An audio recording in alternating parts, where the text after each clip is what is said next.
go. Good morning, directors.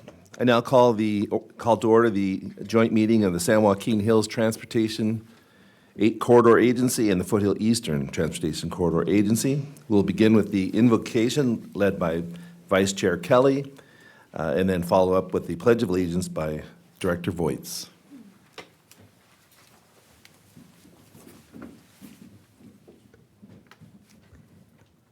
Our Father, we do praise you and ask for your guidance upon this board today.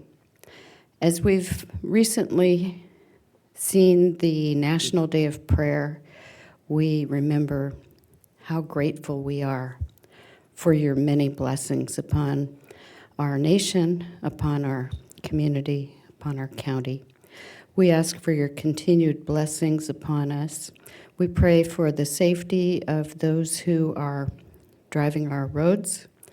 We pray for the safety of those who protect and keep us safe, our police, our fire, and our emergency responders. And we again pray for your hand of wisdom upon this body as we make important decisions for our community. Amen.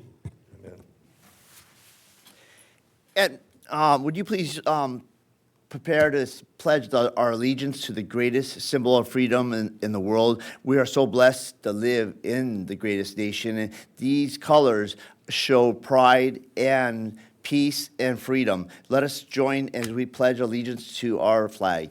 I pledge allegiance to the flag of the United States of America and to the republic for which it stands, one nation, under God, indivisible, with liberty and justice for all.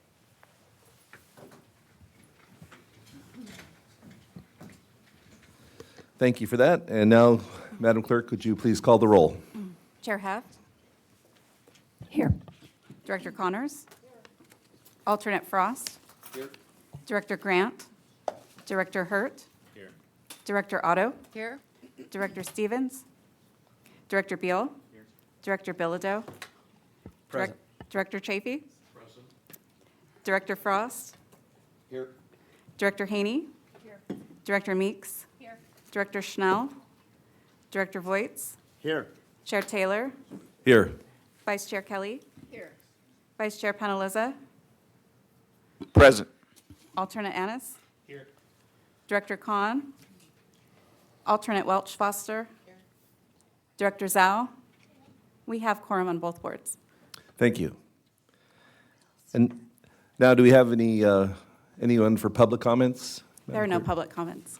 Okay, great. We'll move on to the consent calendar for San Joaquin Hills, items number 1 through 3, 5, and 7 through 10. Would any directors like to pull any of these items for discussion?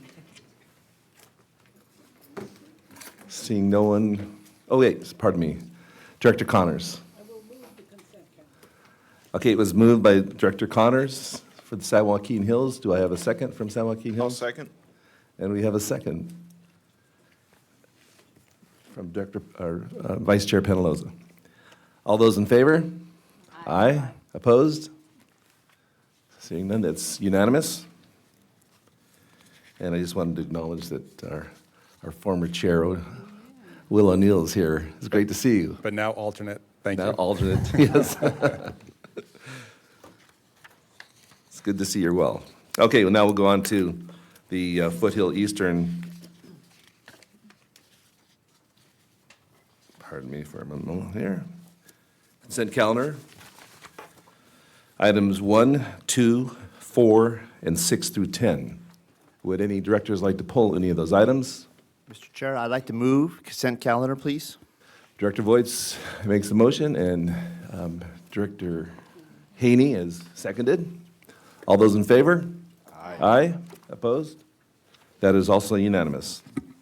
We'll now go on to our items of business. Items 11 and 12. And first we'll have item number 11 with our Deputy CEO, Amy Potter. It's good to see you, Amy. Yes, thank you, Mr. Chair, and good morning, directors. I'm Amy Potter, Deputy Chief Executive Officer. And today, this item before you is the revised, amended, and restated administrative codes for each of the agencies. This item was presented to the Joint Strategic Planning Committee on April 25th, and the committee unanimously recommended approval. The last update to the administrative codes was in 2021, and since that time, there have been some changes, so clarification has needed to some of the operational procedures that we have, and also agency membership with the withdrawal of the San Clemente City. Also, we have identified some opportunities to improve efficiencies in some of the board processes, and so I'll cover those with you. And then also, there have been some clerical corrections noted that we have cleaned up in this version. And so over the next several slides, I will cover the proposed changes. And by the way, in your board package, you have received a red line of the administrative code showing all of the proposed changes, as well as a clean version. So the first change that I'd like to cover is to Article 1, the definitions and the specific definition for annual budget. And so we have added some language to clear up any potential conflicts between the administrative code and the bond indenture covenants related to the annual budget process. So both of those documents require approval of the budget by June 30th.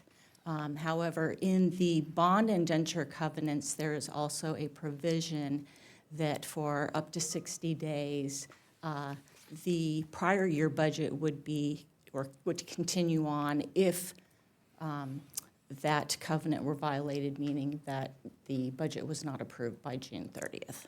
And so by including this language, we are making clear that the administrative code would point to the bond indenture covenants if that situation were to occur. The next section is 3.1B, which relates to the election of the chair and vice chair. And so there are some proposed changes in this section. The election of the chair and vice chair would become effective the day after the election versus what's currently in there, a specific date of February 1st. And so by doing so, we would continue to have the prior board chair conduct the meeting where the election was held, because the chair would be prepared for the agenda items and could continue the meeting through that one day. But the effective day for the new chair and vice chair would be more immediate than it currently is, being the next day. And then also, by removing that February 1st date, this would change the elections to the first month of the calendar year and make an automatic roll forward if, for instance, the January board meeting were canceled. So it would really just be the first month of the calendar year that the elections would be held. And then the last item that was changed in this section clarifies the term of the chair and vice chair, making that effective the day after the election all the way through 11:59 p.m. of the next year's election. The next section that was updated is 3.2, related to the committee's election of the chair and vice chair. And we noted that the section currently only included the election of the chair. So we have added the election of the vice chair for the committees as well, and then also made changes to the effective date of the election to be the following day, consistent with the board elections, and then also clarifying the term of the chair and vice chair. And then the balance of the changes to the main section of the administrative code were just minor clerical corrections. So the next several slides will cover the proposed changes to the appendices. And the first is to Appendix A, which is the agency's travel, conference, and business expense policy. And so there have been some changes that have been proposed to provide clarification that both travel and non-travel business expenses are included in this policy. Also, updates to operational procedures such as the timeframe for submittal of reimbursements, also the approval process, and modernization of supporting documentation such as e-tickets. The next area that was proposed to be changed in this policy adds an additional layer of controls to the approval process related to CEO expenditures that exceed the authorization by more than 20%. So every employee prepares a travel authorization form prior to taking a trip. And in the case of the CEO, that travel authorization is approved by the board chairs. And so then when the expenditures are submitted on an expense report, of course, that's an administrative function. And so the deputy CEO or the CFO, in the case of the CEO, review those expenditures. And I can tell you in most cases, those expenditures are within the authorized amount. But we already do have a provision in the policy that states that if those expenditures exceeded the original authorization, that there would be additional review to ensure that there was proper justification for that excess amount. And so what we're changing here now is that if that were to exceed the original authorization by more than 20%, it would actually go back to the board chairs for their approval. And then the other update that we have proposed to the travel and expense policy relates to the change in the requirement for a detailed receipt. And so, excuse me. And so we are changing that to the federal per diem rates rather than the specific $25 threshold that's listed in there currently. And the purpose of this is that the federal per diem rates are constantly updated, and they're based on different areas of travel. Whereas, right now we have this flat $25, and so in the future, if that were not the right amount, we would need to amend this administrative code again. And so by pointing to an established program that constantly changes those amounts, we would not need to amend the policy just for that purpose. And I can tell you that for most of the places that our staff and board travel to, currently the breakfast and lunch amounts are less than the $25 threshold, but the dinner amount does exceed that. It's approximately $34 to $35.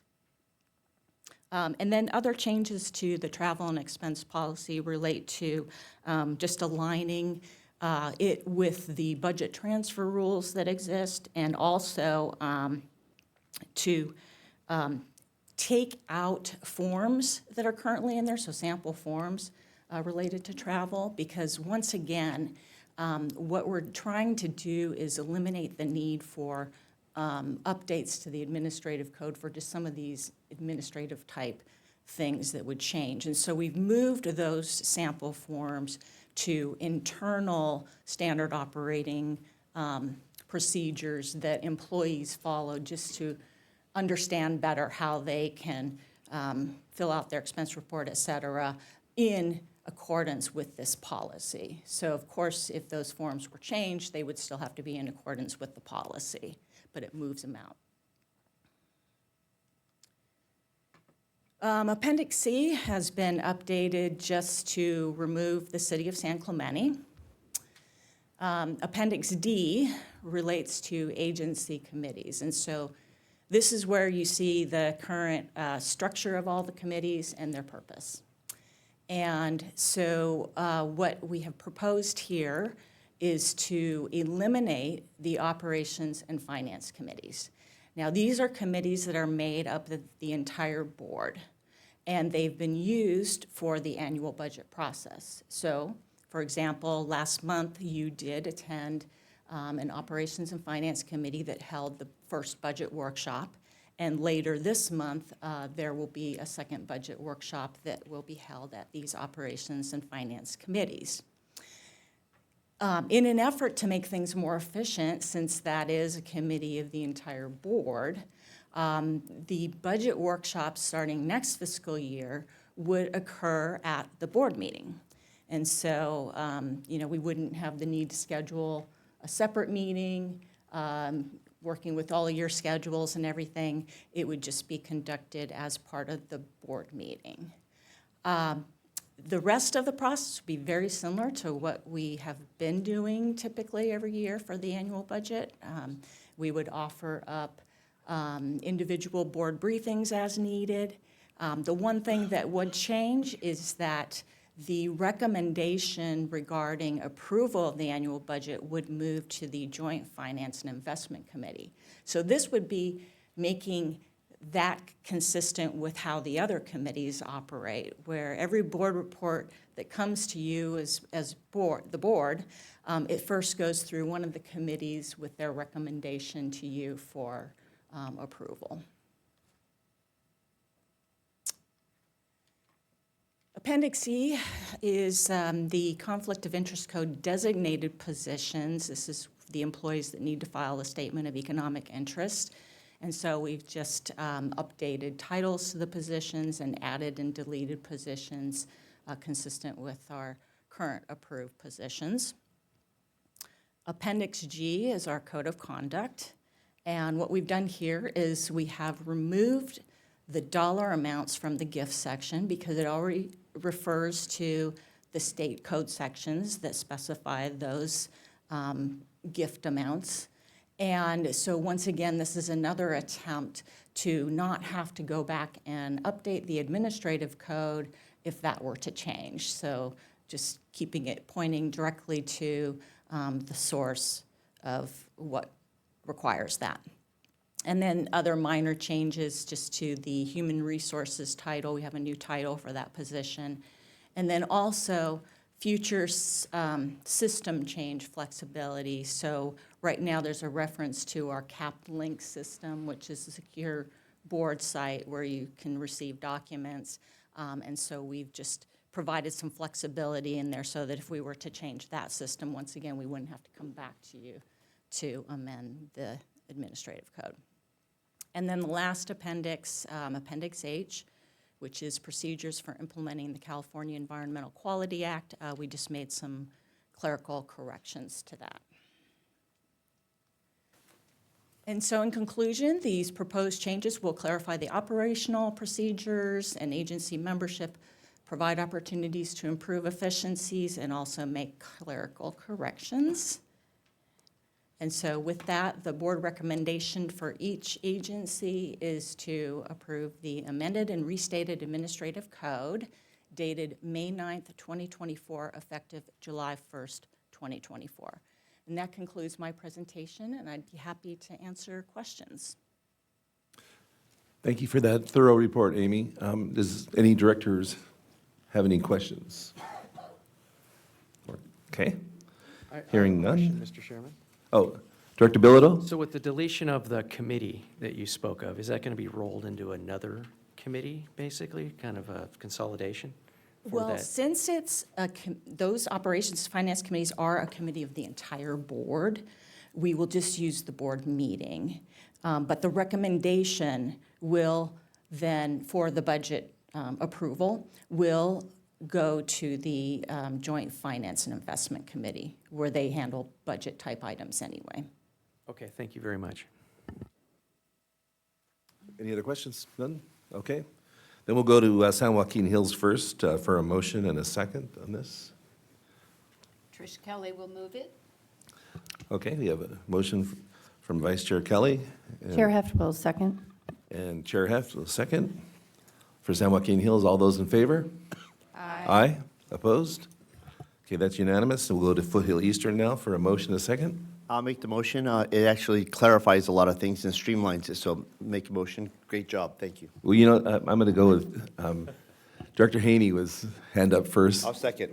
and then seconded by Director Voits.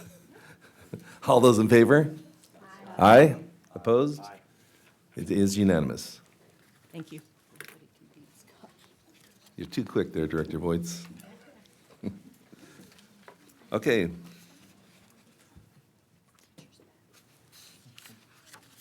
We will now go on to item number 12, the second reading and adoption of the toll enforcement ordinances. This will be presented by Vinnie Valdez. And Mr. Valdez, it's nice to see you, and may we have that report. All right. Thank you, Chair Taylor. Good morning, honorable directors. Vinnie Valdez, Chief Toll Operations Officer. This next item is a request to conduct the second reading and adoption of the updated toll enforcement ordinances for both San Joaquin Hills and Foothill Eastern. These updates, again, address changes in legislation, clarify potential ambiguities, and make some grammatical adjustments. At the end of the presentation, I will ask for 2 votes from each board. One to conduct the second reading by title only, and then the second vote to adopt the modified ordinances. Okay, so by way of refresher, each agency has an ordinance governing the administration of tolls and the enforcement of violations. These ordinances were last modified in 2018 to reflect adoption of new account types and 6C transponder technology. And then fast forward to September 2022, and AB 2594 was signed into law by the governor. That bill, AB 2594, made changes to the California Vehicle Code related to toll administration and violation enforcement. As I'll recap or summarize in the next slides, these changes codify TCA's current best practices, and the relevant provisions of that bill become operative on July 1st of this year. Okay, so during last month's board meeting, I walked us all through these modifications to some of the current practices that are required to maintain our alignment with the vehicle code. A comprehensive listing of these changes to the vehicle code and corresponding redlining to the agency's ordinances are attached to your staff report as attachment 1. Unless anyone has any questions, I won't repeat everything I said last month on this slide. We will be making the changes to our operational procedures that you see there on the right.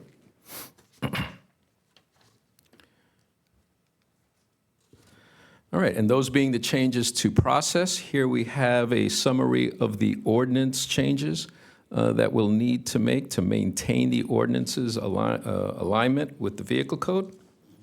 The specific red line changes are in Section A of Staff Report Attachment 1.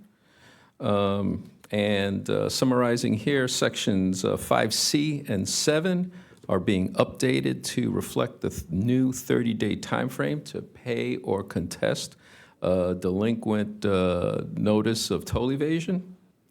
And then we're inserting a new Section 8 to cover new payment plan and DMV hold-related requirements.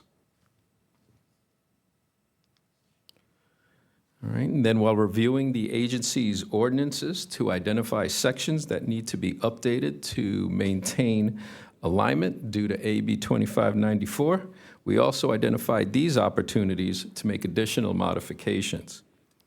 Section B of Staff Report Attachment 1 provides the red line changes that are summarized here on this table. And again, you can see at a glance that these modifications are to increase clarity and alignment with the vehicle code. All right, so to wrap up, clean versions of the agency's revised ordinances are also attached to the staff report as attachments 2 and 3. Adoption of these modifications will serve to increase clarity, increase alignment with the vehicle code, and maintain overall alignment with the vehicle code when AB 2594 provisions go into effect on July 1st. By way of timeline, during our last board meeting, we introduced the modified ordinances and conducted the first reading. Today, we conduct the second reading and adopt the revised ordinances with an effective date of June 30th at 11:59 p.m. So today's requested board actions are starting with San Joaquin Hills. Step 1 is the second reading by title only of the San Joaquin Hills ordinance. I will recommend that the San Joaquin Hills Board vote to approve the second reading of its ordinance by title only. And then step 2 will be the adoption of the ordinance. I'll make a recommendation, Mr. Chair, to adopt the San Joaquin Hills ordinance, and then a vote happens to adopt. And then repeat that process. We need to repeat that process for the Foothill Eastern Board and the Foothill Eastern ordinance. Okay?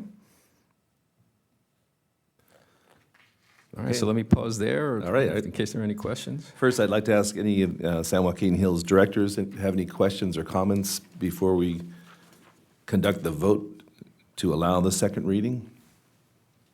Seeing none, I would like a motion from the San Joaquin Hills Board to allow the second reading in a second.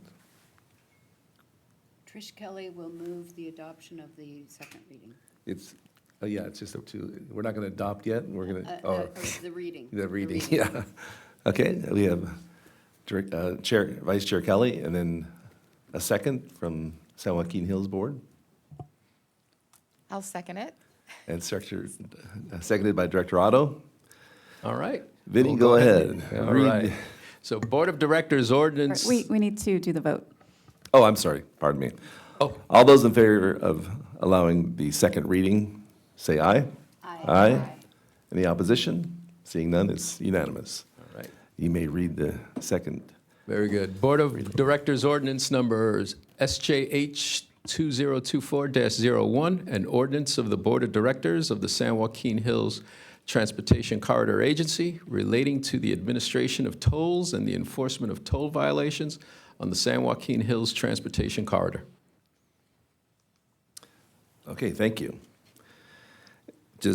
Now we will go on to the San Joaquin Hills to adopt the new ordinance.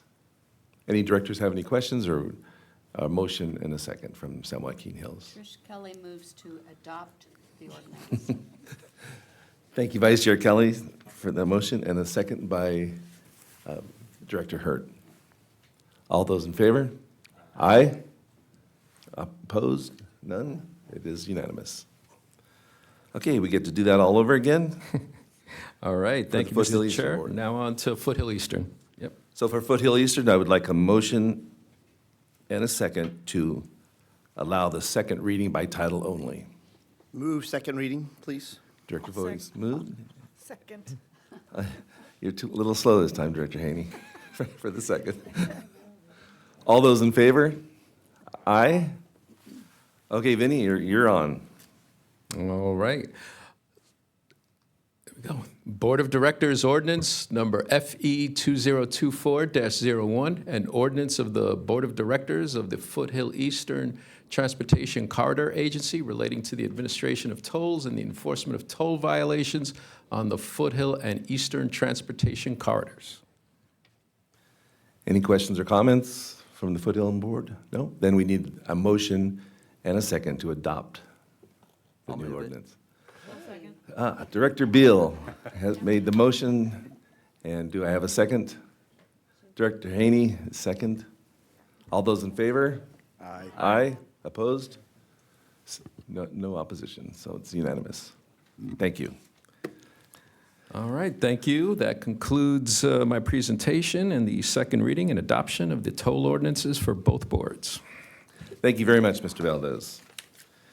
And Madam Clerk, any public comments at this point? There are no public comments. Okay, then we'll, excuse me, we'll move on to the Chief Executive Officer's report. Thank you, Chair Taylor. Earlier this week, I attended the International Bridge, Tunnel, and Turnpike Association's Technology Summit in Atlanta, Georgia, along with Chief Toll Operations Officer Vinny Valdez. The event focused on the advancements in tolling technology, including artificial intelligence, data utilization, safety, and toll enforcement. While at the summit, we were able to hear from several vendors who have piloted potential solutions for carpool violators on toll facilities where reduced toll rates are charged for those traveling with 3 or more in their vehicle. Choosing the right toll technology for the 24191 Express Lane Connector project is critically important in our ability to ensure that the connector meets performance requirements that we're negotiating with partners currently during critical times of the day. Speaking of the 24191 ELC, agency partnering is going very well, and staff is meeting on a regular basis, confirming operations of the corridor, including traffic controls, performance metrics, potential toll rates, and governance structure.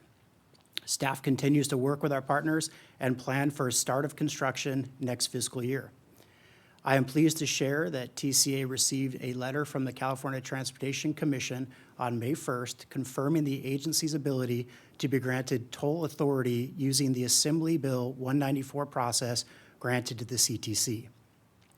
Although TCA already has toll authority, which could have been used for this project, the AB 194 path was agreed to in the board's approved term sheets from 2019 as the preferred path by all parties due to its transparency requirements, statewide standardization on things like maintenance, CHP, and Caltrans agreements, and development of an expenditure plan for the use of net excess revenue that is approved by the sponsoring agency, in this case, the Foothill Eastern Board of Directors.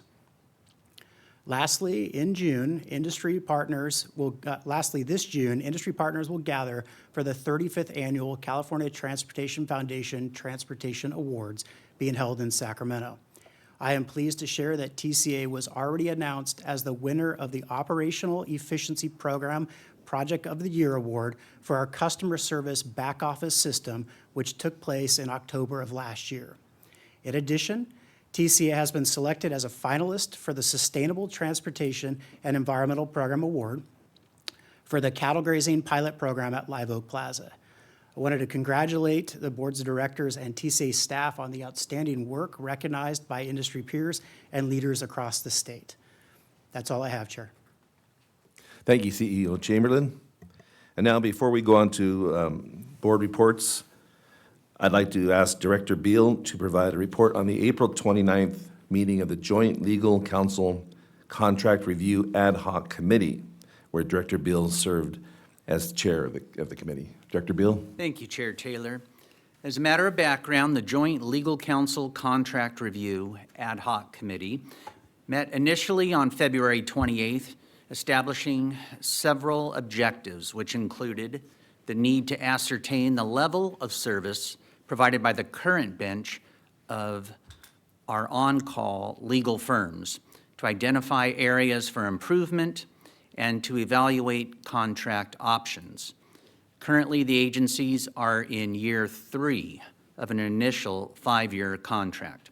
So the committee met on April 29th to receive a summary of the feedback by the agency's directors as part of the ascertainment of services being provided. And from that feedback, our committee concluded 3 things. Number 1, the current bench of firms is working as it was intended, providing flexibility and choices to the agencies. Number 2, the agencies will utilize these choices by spreading the work amongst all the benched firms when possible. And number 3, the agencies should consider the strengths and weaknesses of in-house legal counsel prior to the next general counsel procurement.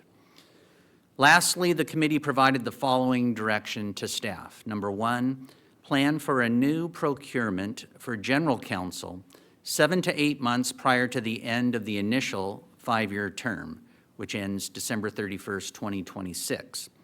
With the CEO revisiting this recommendation with the board's leadership to validate if a new general counsel procurement is still prudent at that time. And number two, continue to monitor the performance of all other benched firms in consideration of exercising the option to extend. So with all those objectives being met at the April 29th meeting, our joint legal counsel contract review ad hoc committee was formally concluded. And once again, I thank all the participants and the members of that committee for their good work. Thank you. Thank you, Director Beal. And now we'll go on to board chair reports. Chair Heft? Nothing to report? Okay. And today I would like to remind everybody, if you didn't know already, that this week is Professional Municipal Clerks Recognition Week. And agencies around the United States are focused on acknowledging the vital services municipal clerks provide for local governments and the community at large. And today, I'd like to take a moment to recognize Sarah Lighthype, our clerk of the board, and thank her for her tireless efforts and dedication to our agencies. Sarah, your professionalism, dedication to our agencies, and hard work is very much appreciated by staff and the board of directors. And thank you for all you do for this board. Thank you.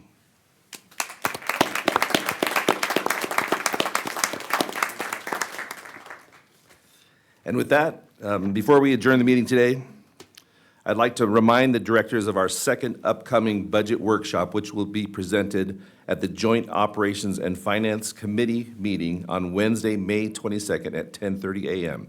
This will be the second of two budget workshops where the staff will present the proposed fiscal year 2025 budget to be recommended for approval at the June 13th joint board meeting. And now this meeting is adjourned to the next regularly scheduled meeting of the San Joaquin Hills Transportation Corridor Agency Board of Directors and the Foothill Eastern Transportation Agency Board of Directors, which will be held on Thursday, June 13th, 2024 at 9:30 a.m. at TCA office. This meeting is adjourned.